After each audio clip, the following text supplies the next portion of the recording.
So, a video about my most embarrassing moment. Well, I've always had this problem up until, let's say, the past year, because it's kind of gone away. I've kind of built up a tolerance, but where I drink and I throw up.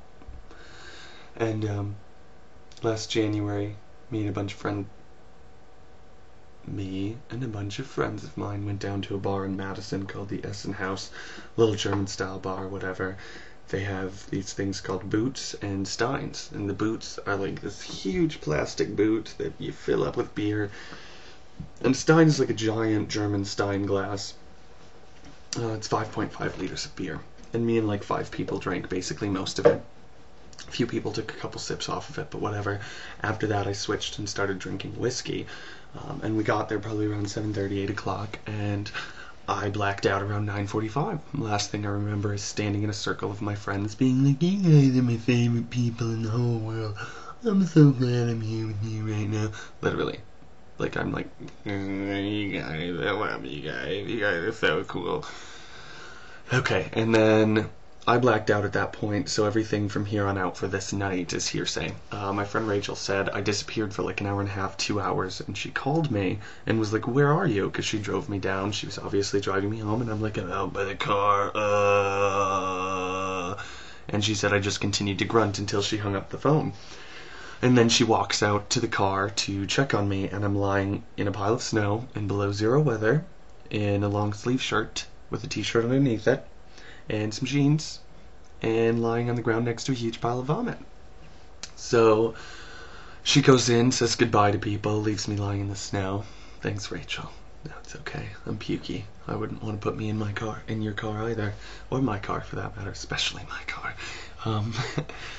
But then she says goodbye to everybody. She comes back out. She gets me in the car, and I'm like, "I'm gonna throw up. I'm gonna throw up." And she's like, "Do you need me to pull over?" Like, "I'll pull over, blah, blah, blah. Do you want to wait? We don't have to leave right now." And I'm like, "No, I just need to go home."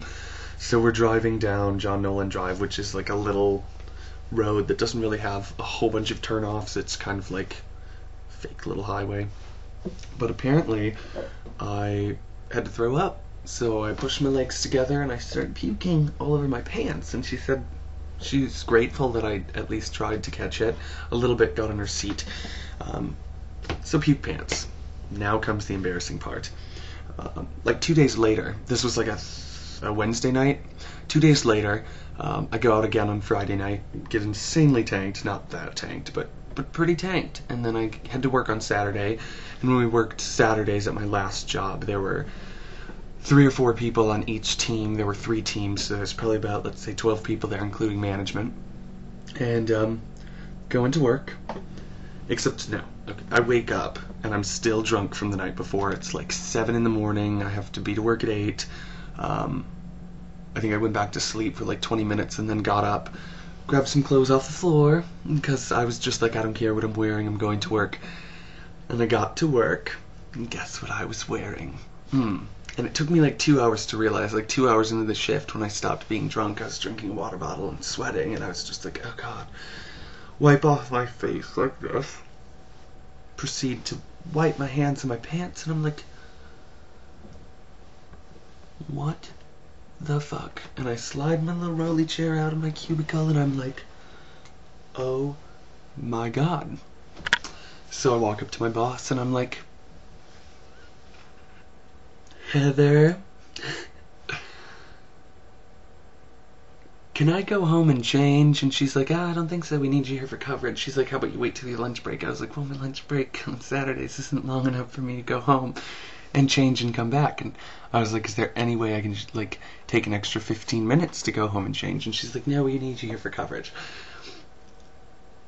She made me sit in my puke pants. I then, after she said no, told her why I needed to go home and change, and she's like, "Well, it's dry." Only one person noticed besides her that I told, but it's still embarrassing as hell, because I knew that I was so drunk and pathetic that I got up and put on pants that were covered in dried vomit and wore them to work, and it took me 2 fucking hours to realize it. Vomit pants. Yeah.